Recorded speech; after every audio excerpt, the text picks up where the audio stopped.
Welcome to the Grow Your Business and Grow Your Wealth podcast with Gary Helt. Gary is an expert in helping business owners put together a plan that will provide a better future for their businesses, themselves, and their families. On the podcast, Gary interviews other professionals who share his vision, and together they share secrets and strategies any business owner can use to build a better financial foundation for your business and your life. Hey, welcome back to the podcast. This week, my guest is Stephen Daigle, and he is the CEO of Bidmoni. Welcome, Stephen. Hey, welcome, Gary. I appreciate it having me on here. So, Stephen, kind of give us your backstory. How, before you got to Bidmoni and the things that you're doing now. What were you doing before?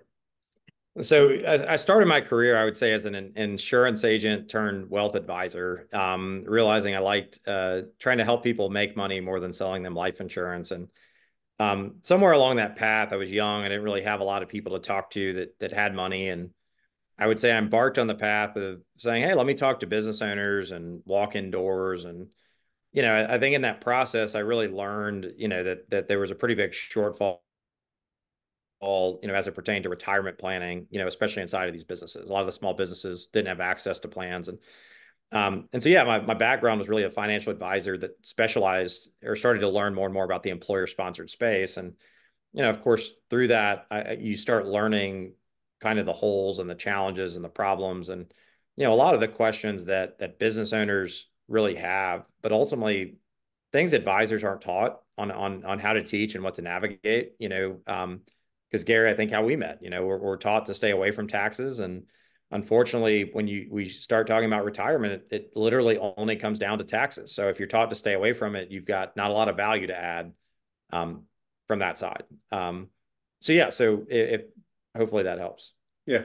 So then no, now you're with Bidmoni. Can you talk to us about, what Bidmoni is and kind of what you guys do?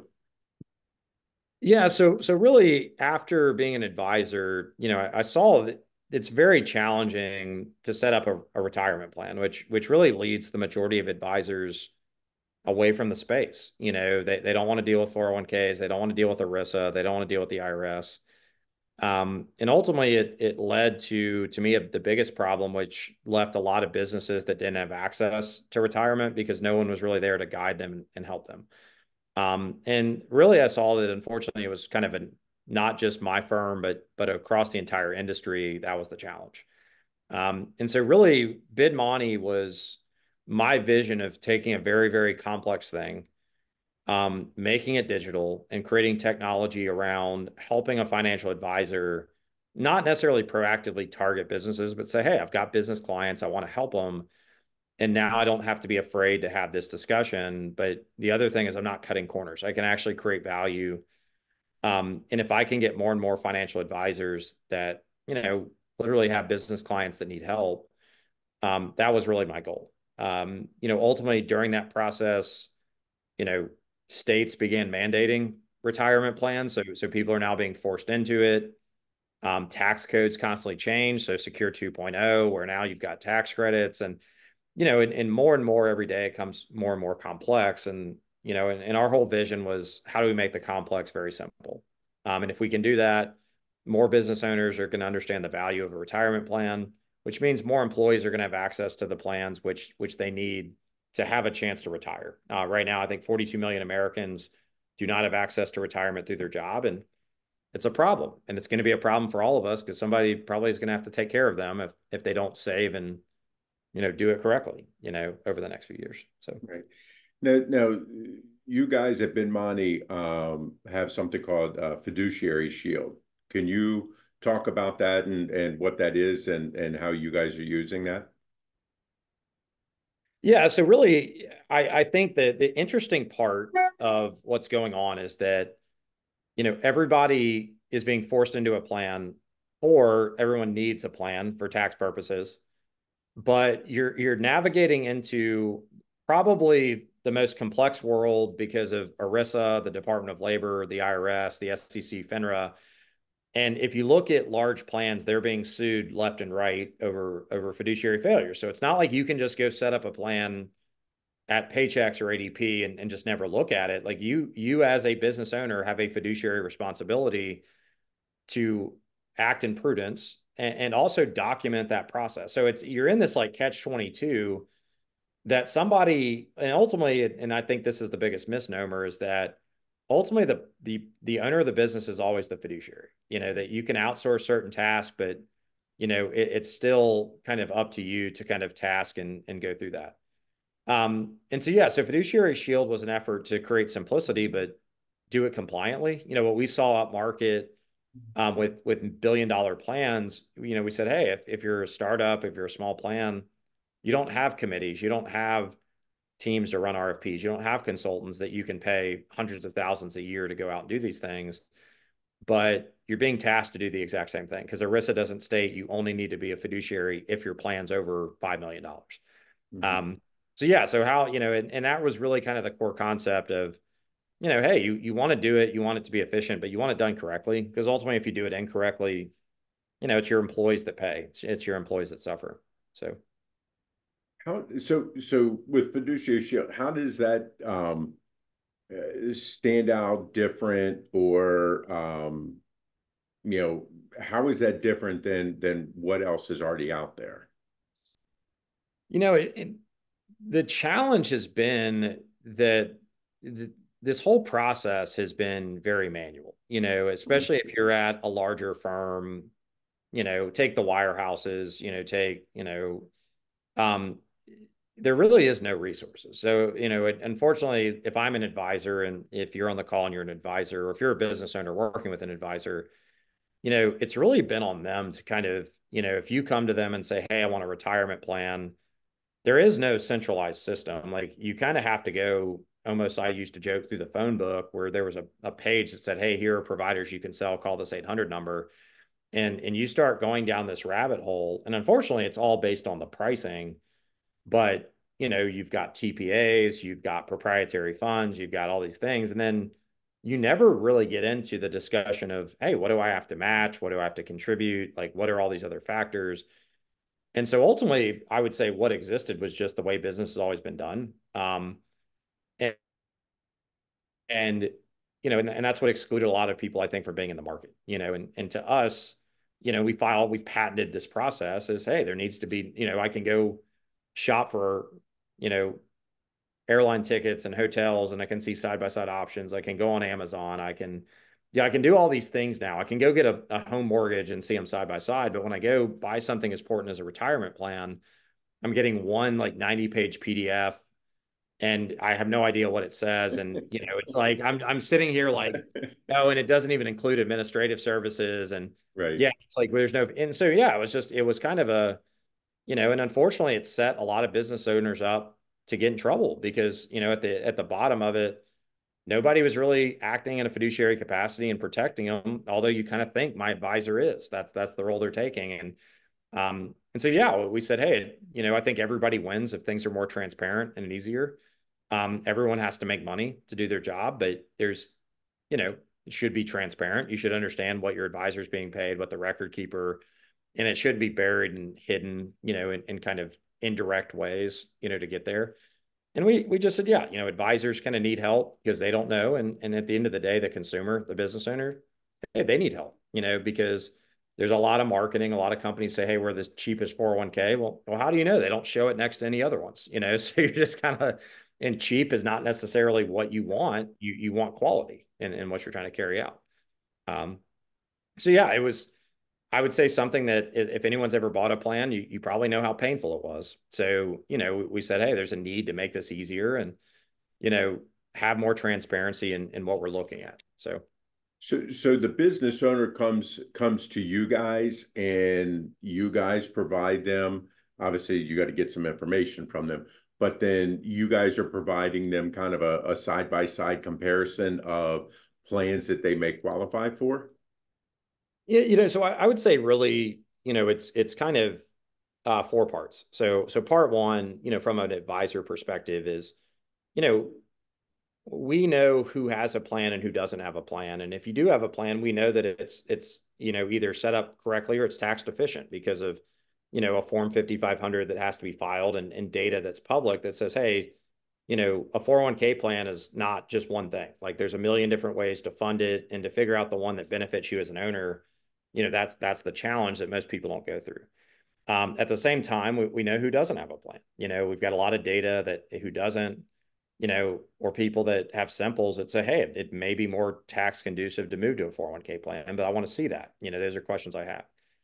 I think secondly, it's the taxes, funding, is it a SEP, a simple, a 401k, a profit sharing plan, cash balance? Like people throw out broad terms, but, we patented and built a system that can instantly analyze all these side by side and tell you the most tax favorable way to structure your plan. Whether you have 4 employees and you're 60, or whether you've got 55 employees and you're 35 and you got 3 partners, it's very different. And the tax credits you get under Secure 2.0 are very different. So, these are equations that I think accountants struggle with, because it's like, it's new and it's not things, and there's discrimination testing. And then from there, it's saying, hey, I do want to see my options to set this up. Is it Voya? Is it Empower? Is it Best? Well, is it Paychecks? And I hear all these things, but if I can see them side by side, and it's not just pricing, it's hey, does it integrate with my current payroll provider, so I'm not manually uploading payroll? What's my user experience? Can my employees register, enroll online? Do I have to go get paperwork and fax it in? Like there's so many things now that have made these things easier to run that didn't exist maybe even 5-10 years ago. And then it's being able to get it set up, and it's the automation of the documents, the paperwork, everything needed, where we had just seen that plans took 6 months because nobody knew what they were doing. The paperwork was manual. And we said, hey, if it takes 30 minutes, it's better. And, it helps me, then, hey, I'm more inclined to do it. So yeah, I think the step-by-step for truly an advisor, but ultimately if you're the business owner on the other end, says, yeah, if in 15 minutes you can create value, show me a tax savings, and then, give me 5 or 6 solutions, where I can look side by side and pick one that I like. I'm not having something forced down my throat. It's like, hey, I feel good about the process, and it's all documented. So if I ever get questioned one day, it's all digital. So I can go back and say, this was the process I looked at. And hey, it's being monitored and looked at, because if I'm successful and the plan grows, like my fees may, I can lower them, and part of my fiduciary duty is an ongoing process to monitor this thing. So all of that is truly, I think, the value and the oversight of saying, yeah, like not everyone's a fit for a 401k plan, but hey, if you are, we want to show you what those tax benefits could be. Because, and Gary, maybe you can jump in on this, like what we talked about, the greatest deduction you have as a business owner is retirement, because you keep it. The other ones, you kind of have to buy something to get a deduction. You're spending 100 to save 30. In retirement, you're funding 100 to save 30, but the 100's going into an account for you and maybe some to your employees. But as long as those numbers even out, you'd probably rather pay your employees than the IRS, for the most part. Yeah, I've definitely found that that's where most business owners are. They like the idea of being able to keep it in their name, or to be able to compensate their employees, and it does save them on taxes also. Obviously, business owners' biggest issues always are taxes and cost. So, you've kind of talked about some of the tax benefits, and looking at being able to put away in retirement plans, help alleviate some of that tax burden. What about the cost? I mean, what does that look like with you guys? We're a marketplace. So we've kind of shaken down the record keepers, where, hey, we know they have to make money, but yeah, like the range of, it was interesting. Bank of America did a study, in small businesses and why they didn't access plans. And, I think 70% said it was cost. And they said, well, what do you think it cost? And I think the average, they said they thought between $10,000 and $20,000, was the cost. So a couple things. So yeah, when we negotiated and we said, hey, we want transparent fees, we want hard dollar fees. And when we did a study, I think the industry average to set up a plan was between 3,500 to 5,500. In our system, I think it was between $1,500 to $2,500, depending on the provider, of what we did with, access to index funds and ETFs, or, no revenue sharing, all this stuff. But no, I think there's something that if anyone on here isn't aware, it's Secure 2.0. Secure 2.0 did 2 things that are massive for every business on here. One, they enhanced the tax credit where you are eligible for now up to $5,000 for the first 3 years to cover the cost of establishing these plans. So basically, you get 250 per non-highly comped employee, which is under 150,000 and not an owner. So if you have 10 employees, you get 2,500 in credits. So if a plan costs 1,500, like you're not paying anything, and you don't get a rebate back. But Right. so really, if you have 6 or more non-highly comped employees, for the most part, like you don't have to pay to like set this up and get the access.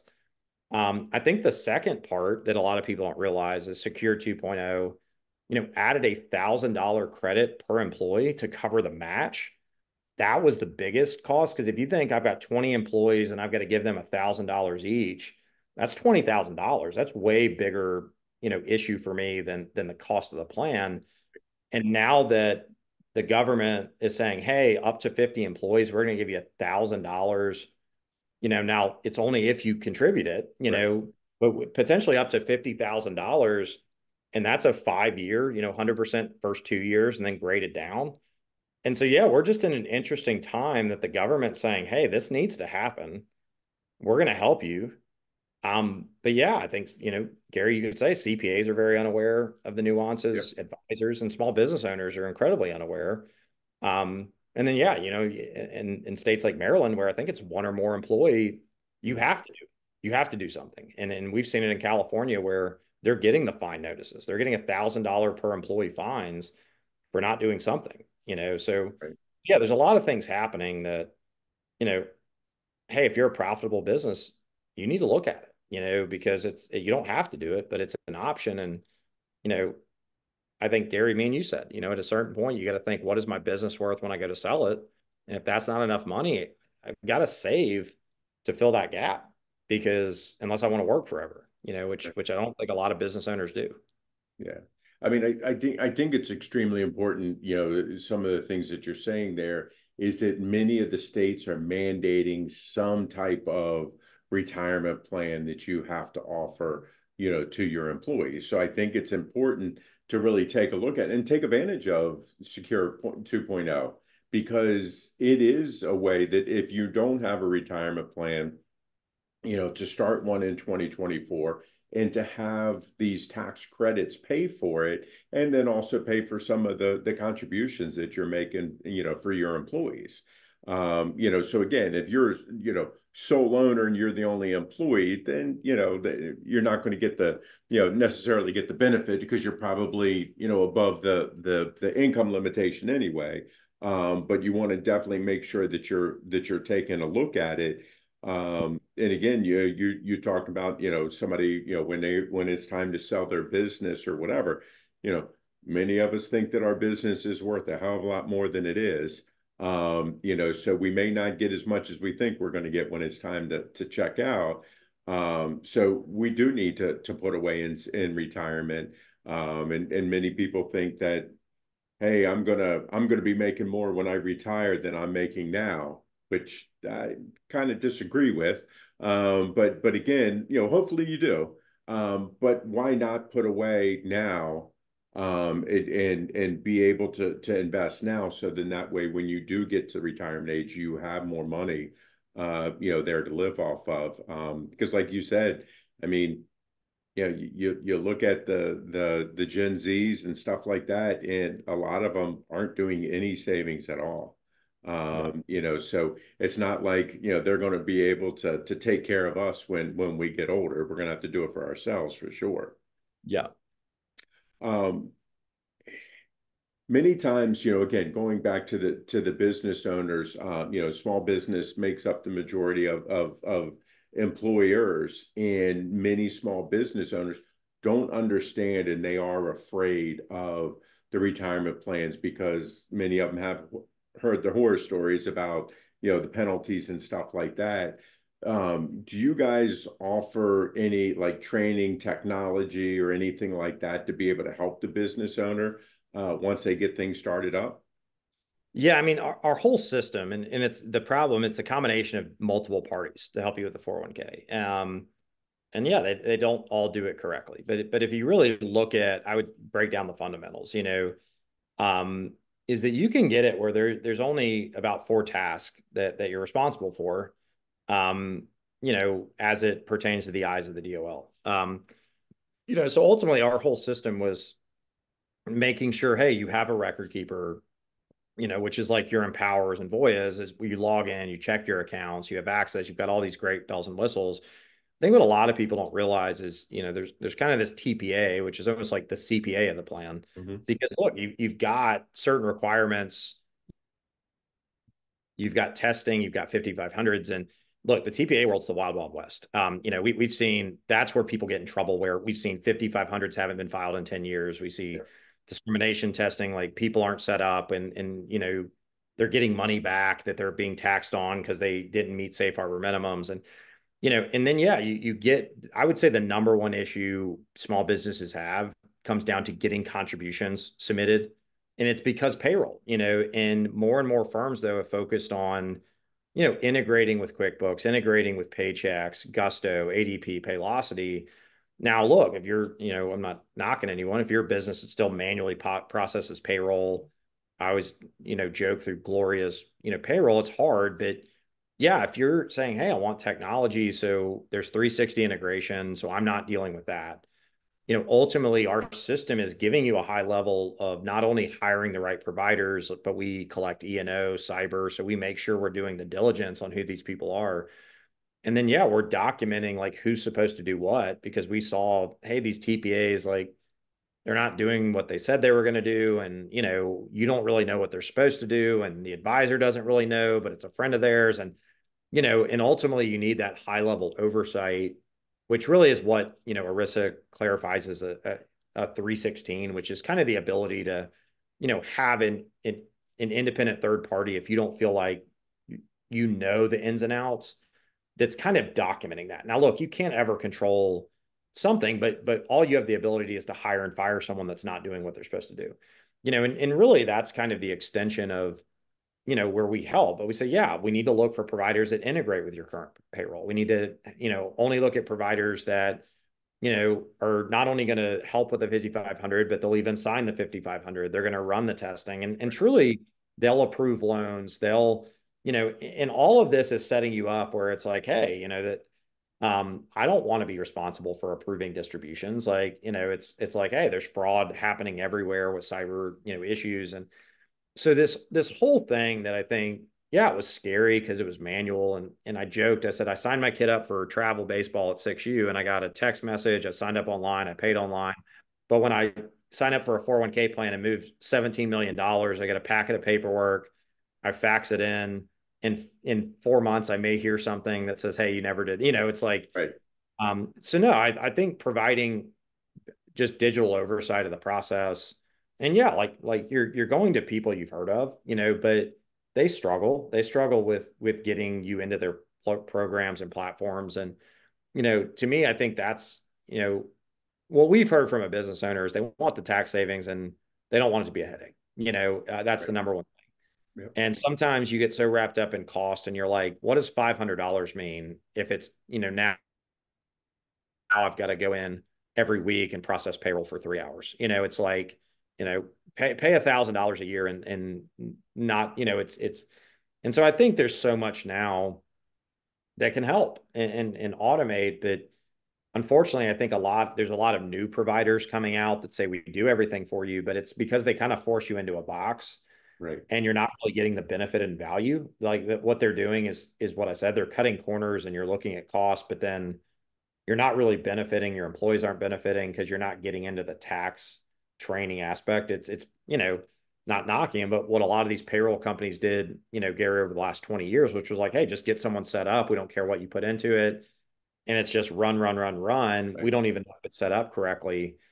And so to me, but yeah, I mean, there's so much now, but yeah, there's still a lot of places you go that you're going to have that same process that it looked like 20 years ago, which is painful, manual, and the end of it, you have no idea what you bought and you have no idea if it's being done correctly. Yeah. Yeah. I think the big thing, and I think this is across all industries, everybody wants to kind of fit you into a box because they have the plan set up for that box. And they find that they can be more efficient if you fit inside that box. But the problem is most of us don't fit inside that box. Yeah.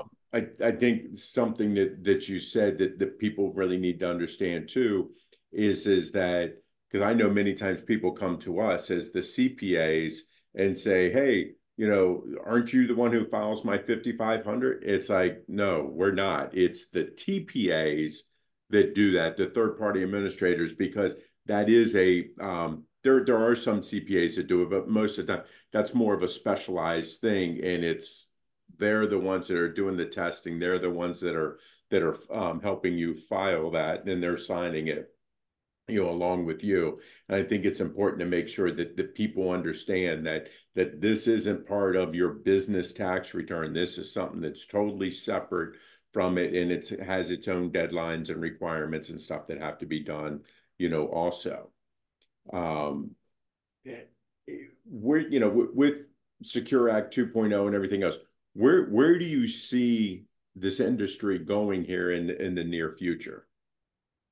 The government obviously sees a problem. And there's a couple bills, if anyone looks up. So right now there's a federal bill to have a federal mandate. And there's also a federal bill to get rid of 401ks and fund Social Security. So, I mean, Right.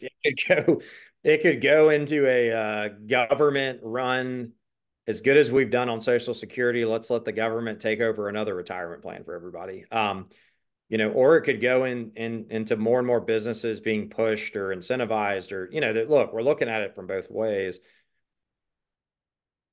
I think what everyone has to look at is, look, my grandparents and parents were on the pension system and, worked in federal government, and, hey, that doesn't exist. And ultimately, as much as people hated it, it forced people into something. And, now they're retiring and they at least receive a lifetime check. And, I think when we really predominantly moved to the 401k defined contribution and gave people the option, unfortunately, that wasn't good. And I think, the lifeblood of America is small business. And, unfortunately, the majority don't offer it, and so you've got this huge problem kind of across the board. So, no, I think it's only going to, gain steam. I think for everyone, that owns a business, and I've got family members, yeah, it's like you kind of put your head down, you build a business, you struggle, you've got a skill set. And it's like when you wake up one day and you say, man, I don't, I'm 5 years from 65. I don't want to do this forever. And, you've never thought about exit planning and Right. valuation, and you have no idea basic financial planning. Like, hey, if I've got sell this for $2 million, like, what does that mean per month? But hey, my business is generating $1 million a year and I'm only going to sell it for 2 million, and I'm living off of 5 or 600,000. Well, that 2 million is not going to give me that lifestyle, Right. there. And so, yeah, I think it's not going to go away. I don't know if it's more than likely you're just going to be forced into either, what, like Maryland and California and Illinois, kind of a program that has no benefit to you as the owner, but the government is in your payroll, and it's, forcing people into just a Roth IRA. Or, hopefully these government incentives of like, hey, if it benefits me and my employees and the government is giving me money to give to my employees, like I do care about them. I think one of the biggest issues a lot of businesses face is employee retention and keeping the right caliber of person and the cost of replacing people. And retirement is one of the greatest things to keep people out of job, that, may leave and go somewhere else. But if there's retirement and a long-term plan. So no, I mean, I don't, the only downside I would see as a business is you're not profitable. You're trying to stay in business. Um, and yeah, you're just trying to figure out, can you make next month's rent? Like it's obviously not for you. Right. But I don't think that's the majority of businesses. You've been doing this, and, yeah, you really need to start thinking, because Gary, we said, I mean, buying trucks every year, buying equipment, buying one, and maybe speak, because I want to share this with people I know, like 179, like depreciation, where it's like, yeah, you're saving now, but it's because that thing is going to go down in value. If I sell it, I have a recapture. So I'm going to then have, like, but that's the mindset of so many businesses, is like, I'm going to deplete all my assets just to not pay the IRS. And I've got a bunch of stuff I don't even use but I've got to maintain it. And that stuff, when I go to sell the business, is going to be worth nothing. I agree 100%. And I think it's one of those things where it's like, okay, if, because again, at the end of the year, it's always, hey, let's buy something to reduce our taxes. Well, it's one thing if you're buying a revenue generating asset that's going to make more money for you. Or if, hey, I need to replace a truck and, because this one is on its last legs, that's a different story. But you're right. Many times, it's one of those things where it's like, oh, here, buy another vehicle. It's like, well, you know, I already have three. I can only drive one at a time. What am I going to do with another one?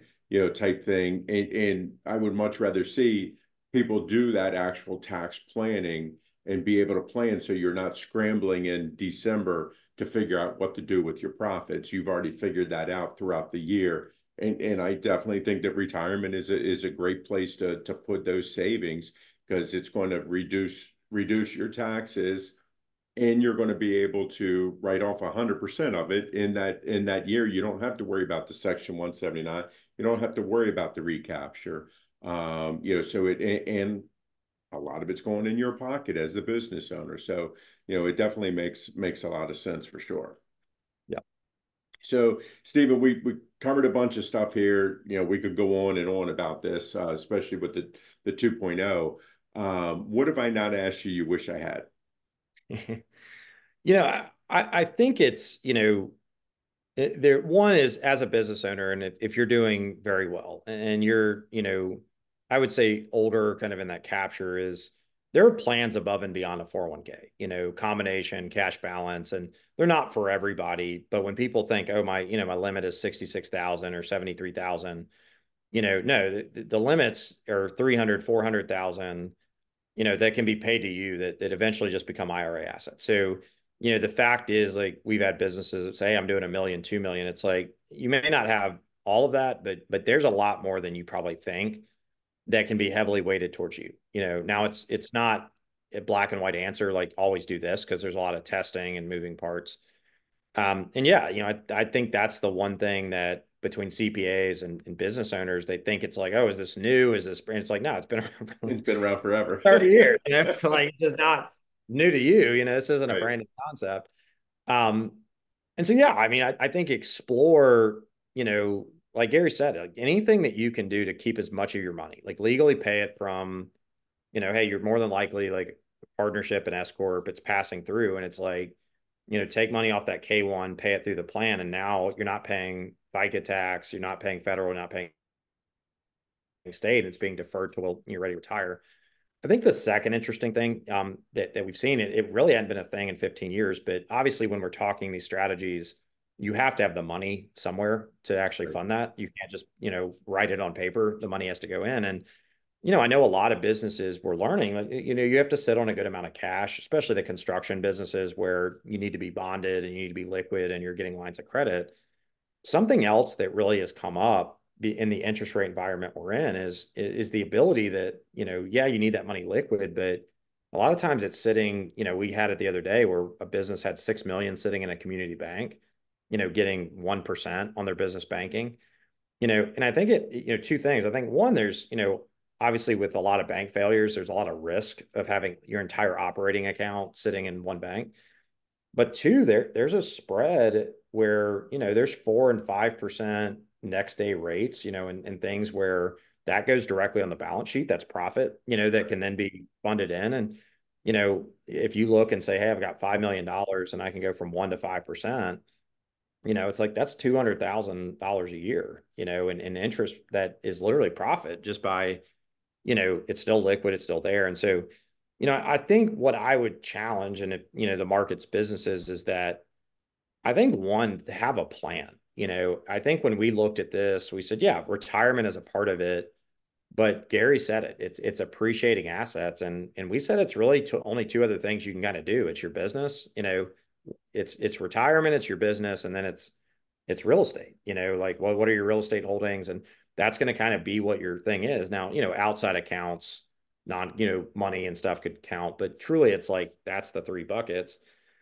And then, yeah, change your focus. Say, I want to make money, But instead of getting so wrapped up in not paying taxes, start thinking about the broader picture. Like, it's okay to pay some taxes, but do the right thing with the money than to pay zero taxes and do the wrong thing with all the money. Right. And to me, I think it's the cut off your nose in spite of your face. Like I said, you're going to spend $100 to save 30. And why? Like, keep the 100, give them 30, and you keep 70 and move on. And so I think, to me, I think that's, and in anything else you ask, but yeah, like, you really have no idea. And I had no idea as an advisor until I dug in how favorable the tax codes are to business owners. And the other thing I would say is that sometimes people think, oh, I need to be a $50 million revenue business and 100 employees. It's like, no, that when you have 5 employees, when you've got 10 employees, the numbers work way more in your favor. And that's why you see a lot of professional businesses, doctors, lawyers, dentists, but even manufacturing, construction, where these things are incredibly favorable to you. It's actually much harder if you have 60, 70, 100 employees, obviously because of the amount of money you have to contribute to your employees to open up certain gateways. So yeah, I would say that's the biggest misnomer is no, it's actually for advisors or businesses.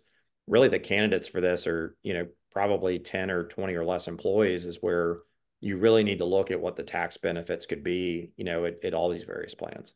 Right. Very 100%. So, Stephen, if people like what they hear today and they want to reach out and talk to you, how can they reach out to you guys?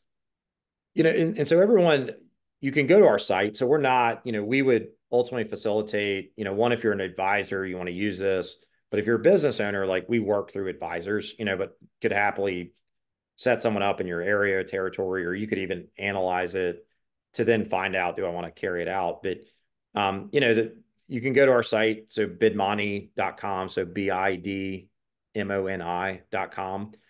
And really, yeah, I mean, I think it's, or go through Gary of saying, yeah, if there's questions, if you have a plan and you've questioned how it was set up, you don't feel like it was done, or if you don't have a plan and you've wondered, how do these tax credits impact me? Yeah, we'd be happy to say, hey, like, we want to help you. And then, we could facilitate intro to an advisor that can help, kind of the operations of the plan and all the other moving parts. But yeah, I would say that's the best way. Great. Really appreciate your time today. I think that what we've covered is really important for the business owners to understand, is that they do have the options out there, but they need to take advantage of them. Awesome. Thank you so much for your time, Gary. Appreciate it. This week, our guest was Stephen Daigle, and he is the CEO with Bidmoni.